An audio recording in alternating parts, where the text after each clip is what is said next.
Selamat sore Bu Dina, saya B. Hinduru, nomor induk mahasiswa 204005708, kelas karyawan untuk mata kuliah hukum bank dan jaminan. Saya izin menyampaikan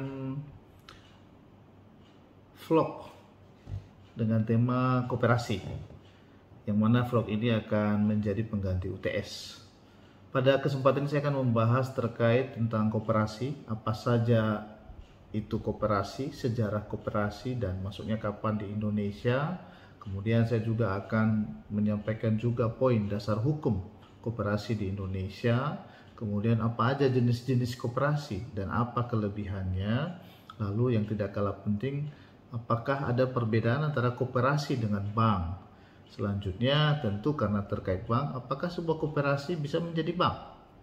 Ya, karena ini sebuah pertanyaan juga yang menarik, nantinya kita akan cari tahu jawabannya bersama-sama. Kemudian koperasi itu sebagai sebuah lembaga, apakah dia diawasi dan oleh siapa dan bagaimana pengawasan terhadap koperasi? Ya, itu yang mungkin menjadi poin-poin pada vlog kali ini.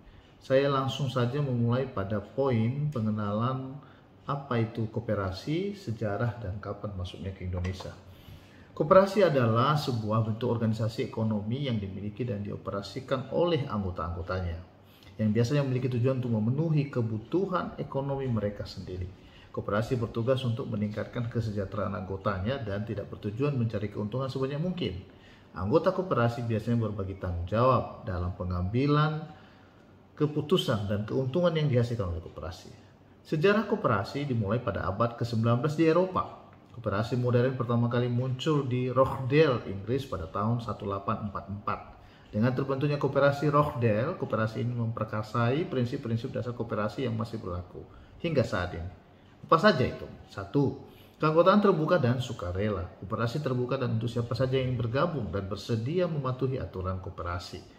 Pengendalian demokratis oleh anggota. Keputusan dalam koperasi diambil berdasarkan prinsip satu anggota satu suara, dan anggota memiliki hak untuk ikut serta dalam pengambilan keputusan.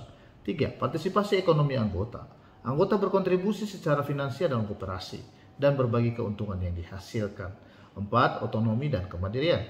Koperasi harus beroperasi secara mandiri dan tidak tergantung pada entitas eksternal. Yang kelima, pendidikan, pelatihan, dan informasi. Koperasi mempromosikan pendidikan dan pelatihan bagi anggotanya serta menyediakan informasi yang relevan. Yang keenam, kerjasama antar koperasi. Koperasi bekerjasama dengan koperasi lain dalam berbagai tingkatan seperti tingkat lokal, nasional maupun internasional. Koperasi masuk ke Indonesia pada zaman penjajahan Belanda. Sejarah koperasi di Indonesia dimulai pada awal abad ke-20 ketika Belanda membawa model koperasi Eropa ke tanah air. Koperasi pertama di Indonesia didirikan pada tahun 1908 dan pertumbuhannya semakin pesat setelah kemerdekaan Indonesia 1945. Pemerintah juga telah mengeluarkan undang-undang dan peraturan yang mengatur koperasi, yang pada dasarnya mengadopsi prinsip-prinsip koperasi yang dikenal secara internasional. Koperasi di Indonesia memiliki peran penting dalam pengembangan ekonomi dan kesejahteraan sosial masyarakat. Mereka dapat ditemukan berbagai sektor, termasuk pertanian, perdagangan, keuangan, dan lainnya. Koperasi bertujuan untuk meningkatkan pendapatan dan kualitas hidup anggotanya, serta mendukung pengembangan ekonomi lokal. Lalu apa saja dasar koperasi secara hukum? Dasar hukum koperasi di Indonesia. Dasar hukum koperasi di Indonesia diatur oleh beberapa peraturan dan undang-undang. Yang paling penting adalah 1. Undang-Undang Nomor 25 Tahun 1992 tentang perkoperasian, yakni yang kita kenal dengan Undang-Undang Koperasi. Undang-undang ini adalah dasar utama yang mengatur koperasi di Indonesia. Undang-undang koperasi memberikan dasar hukum untuk pendirian, pengelolaan, dan pengawasan koperasi di Indonesia. Undang-undang ini juga mengatur prinsip-prinsip dasar koperasi, hak dan kewajiban anggota, pengurus koperasi, serta prosedur penggabungan dan pemecahan koperasi. Yang kedua, Peraturan Pemerintah Nomor 69 Tahun 1996 tentang koperasi. Peraturan ini adalah peraturan pelaksanaan yang mengatur lebih rinci beberapa aspek koperasi, seperti pembentukan dan penggabungan koperasi, pengelolaan keuangan koperasi, dan prosedur pengawasan. Yang ketiga, Keputusan Menteri Koperasi dan UKM Republik Indonesia Nomor 325/KM.KUKM/12 tahun 2015 tentang organisasi dan tata kerja Kementerian Koperasi dan UKM Keputusan ini mengatur struktur organisasi Kementerian Koperasi dan UKM yang bertanggung jawab atas pembinaan, pengawasan, dan pengembangan koperasi di Indonesia. Selain undang-undang dan peraturan di atas, koperasi juga dapat tunduk pada peraturan daerah atau kabupaten atau kota yang mengatur koperasi di tingkat lokal. Hal ini dapat mencakup regulasi, tambahan, dan persyaratan yang berlaku untuk koperasi di wilayah tertentu. Penting untuk dicatat bahwa undang-undang dan peraturan yang mengatur koperasi dapat mengalami perubahan dari waktu ke waktu. Jadi selalu disarankan untuk merujuk kepada sumber hukum yang terbaru dan berkonsultasi dengan ahli hukum atau otoritas koperasi setempat jika Anda memiliki pertanyaan khusus mengenai aspek hukum koperasi di Indonesia. Kemudian apa saja jenis-jenis koperasi dan apa kelebihannya? Jenis-jenis koperasi dapat beragam tergantung pada sektor tujuan yang mereka layani. Beberapa jenis koperasi yang umum dijumpai meliputi 1. Koperasi konsumen. Koperasi ini didirikan oleh sekelompok konsumen dengan tujuan membeli barang atau jasa secara bersama-sama agar dapat memperoleh harga yang lebih terjangkau dan kualitas yang lebih baik. Kelebihannya adalah anggota bisa mendapatkan produk atau jasa dengan harga yang lebih rendah dan kualitas yang lebih baik daripada jika mereka membelinya secara individu. Yang kedua, koperasi produsen. Koperasi yang terdiri dari produsen atau pekerja yang bergabung untuk memproduksi atau menyediakan barang atau jasa. Mereka berbagi sumber daya seperti fasilitas produksi dan distribusi sehingga dapat meningkatkan efisiensi dan daya saing. Kelebihannya adalah anggota dapat memberikan fasilitas bersama dan mendapatkan manfaat bersama dalam penjualan produk mereka. Ketiga, koperasi pertanian. Koperasi terutama berfokus pada sektor pertanian dan agrikultur.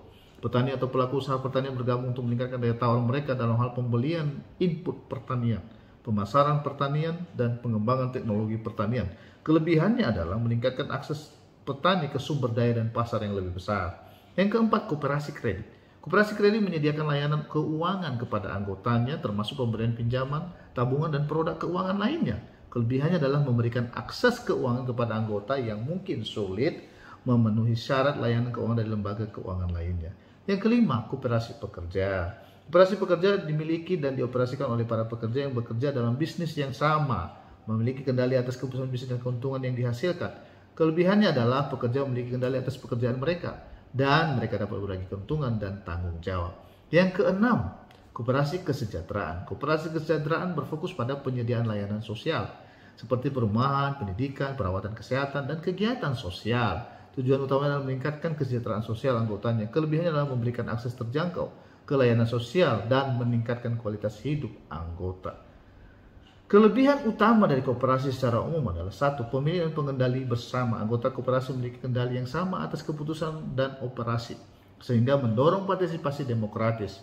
Kedua, pembagian keuntungan. Keuntungan yang dihasilkan oleh koperasi dibagikan kepada anggota berdasarkan kontribusi mereka, bukan kepentingan pemilik modal eksternal. Yang ketiga, akses ke sumber daya. Koperasi dapat memberikan akses ke anggota ke sumber daya yang mungkin sulit diakses secara individu, seperti sumber daya ekonomi, pengetahuan, ataupun layanan keuangan.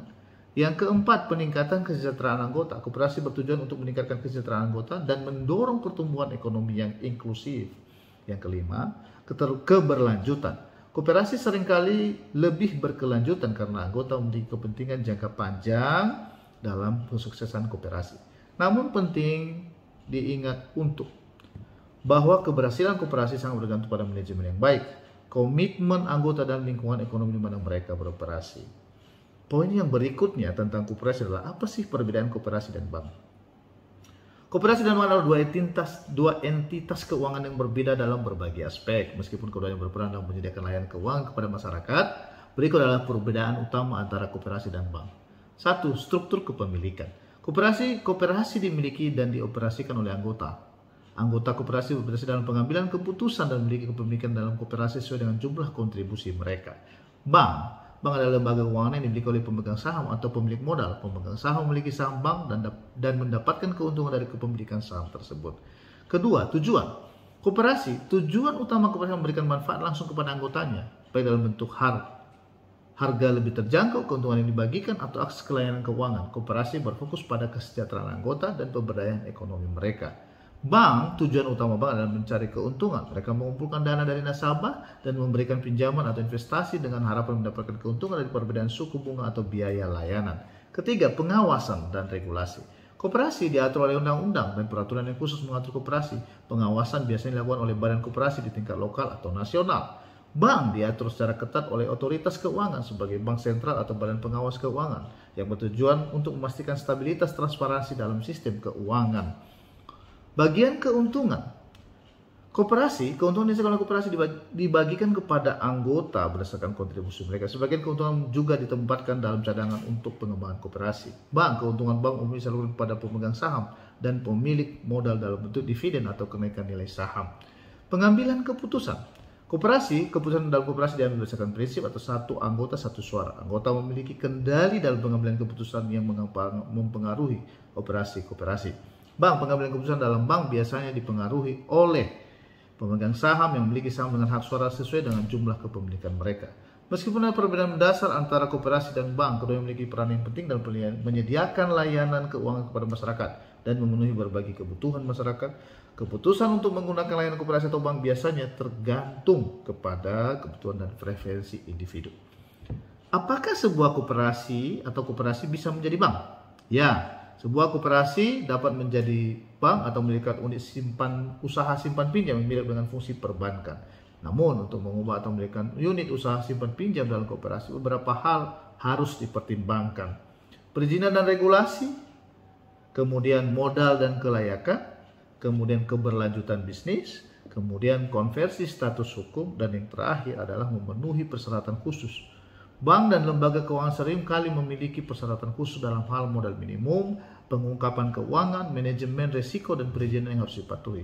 Koperasi yang ingin berubah menjadi bank atau mendirikan unit usaha simpan pinjam harus melakukan studi kelayakan yang cermat dan berkonsultasi dengan otoritas keuangan setempat untuk memenuhi persyaratan dan proses yang diperlukan. Dalam beberapa kasus, koperasi mungkin memilih untuk bekerjasama dengan bank atau lembaga keuangan lain sebagai mitra daripada mengambil langkah-langkah menjadi bank secara mandiri. Yang terakhir yang tidak kalah penting, apakah koperasi diawasi? Bagaimana? Oleh siapa? Koperasi diawasi oleh otoritas koperasi dan lembaga pengawas keuangan di tingkat nasional atau regional, tergantung pada yurisdiksi dan regulasi yang berlaku. Pengawasan dilakukan untuk memastikan bahwa koperasi beroperasi sesuai dengan undang-undang dan peraturan yang berlaku, menjaga kepentingan anggotanya, dan mematuhi prinsip-prinsip koperasi. Berikut adalah beberapa poin terkait pengawasan koperasi. Badan pengawas koperasi. Di banyak negara ada badan atau otoritas pemerintah yang memiliki tanggung jawab untuk mengawasi koperasi. Otoritas ini biasanya memiliki wewenang untuk mengeluarkan perizinan, mengawasi koperasi, dan menegakkan aturan koperasi. Nama badan ini tingkat kewenangannya dapat diversi dari satu negara ke negara lain. Pendaftaran dan perizinan. Sebagian besar koperasi harus mendaftar dan memperoleh perizinan dari badan pengawas sebelum mereka dapat memulai operasi mereka. Proses ini biasanya mencakup pengajuan dokumen dan persyaratan yang memastikan koperasi memenuhi standar hukum dan regulasi yang berlaku. Pengawasan keuangan. Otoritas pengawas biasanya mengawasi aspek keuangan koperasi untuk memastikan bahwa koperasi memiliki manajemen keuangan yang baik, termasuk audit rutin, pelaporan keuangan, dan pemantauan terhadap kinerja keuangan koperasi.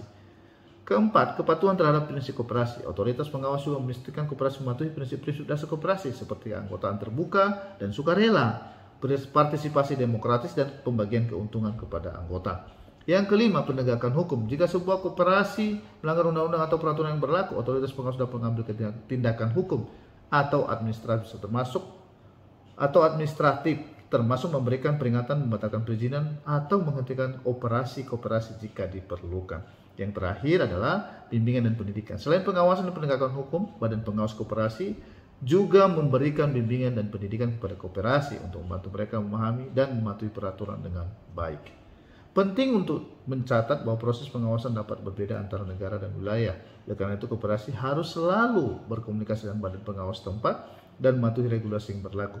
Pengawasan koperasi bertujuan untuk melindungi kepentingan anggota, memastikan keberlanjutan koperasi, dan mempromosikan praktis-praktis bisnis yang sehat. Jadi demikian Ibu vlog koperasi dari saya. Semoga ini bisa memberikan informasi kepada kita tentang koperasi, sejarah, kegunaannya, jenis-jenisnya, dan apa